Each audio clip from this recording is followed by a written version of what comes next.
Another example that has to do with the baseballs, so with the choke up on your bat, is a simple demonstration that you can do by taking these pencils and washers. Did you take the washers? Yep. Yeah.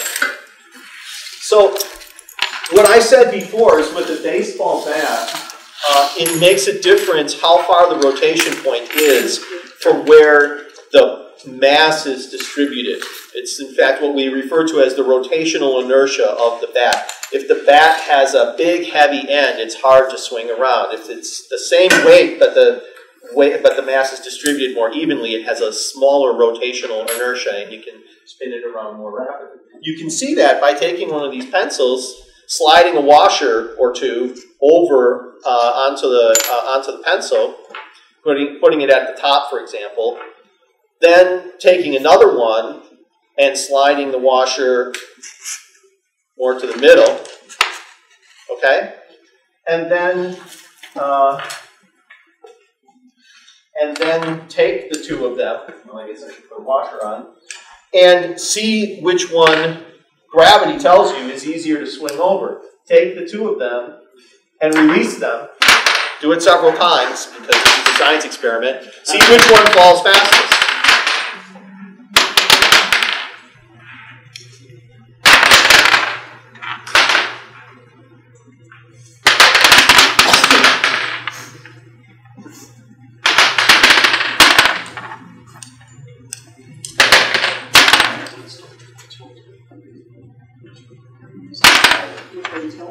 Yes.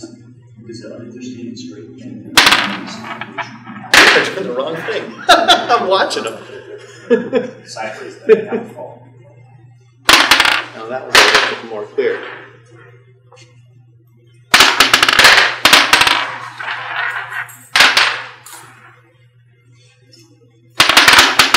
More washers help.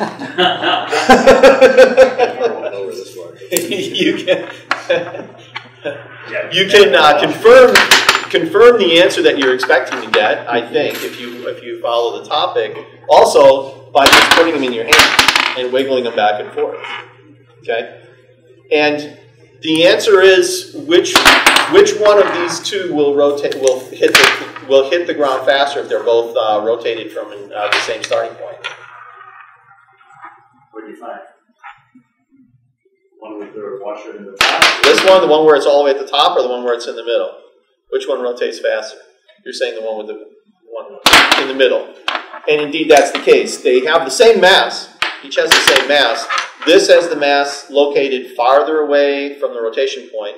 It therefore has a larger rotational inertia. So for the same twist provided by gravity on this, this one's easier to move quickly. Okay?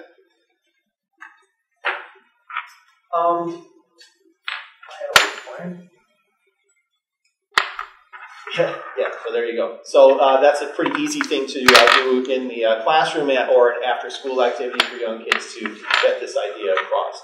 So the materials for this entire program are, it says they're available here. I didn't change that. That's right.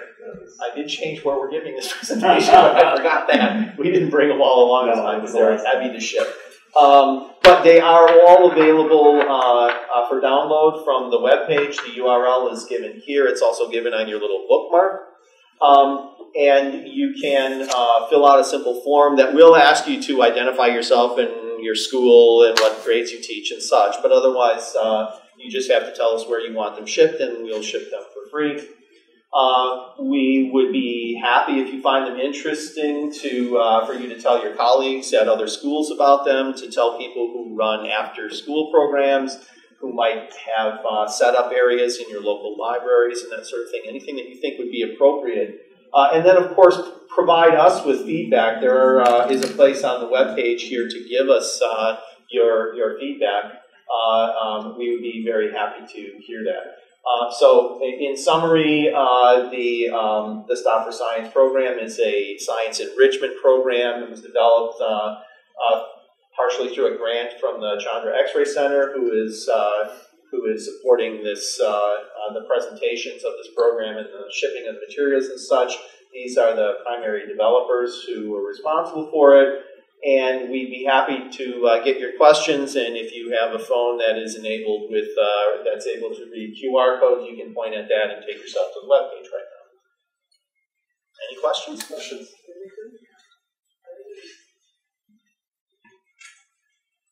No questions, pretty self-explanatory. Yeah, good. Well, if you're interested, please request the materials. If you have suggestions about them, find them useful, please let us know.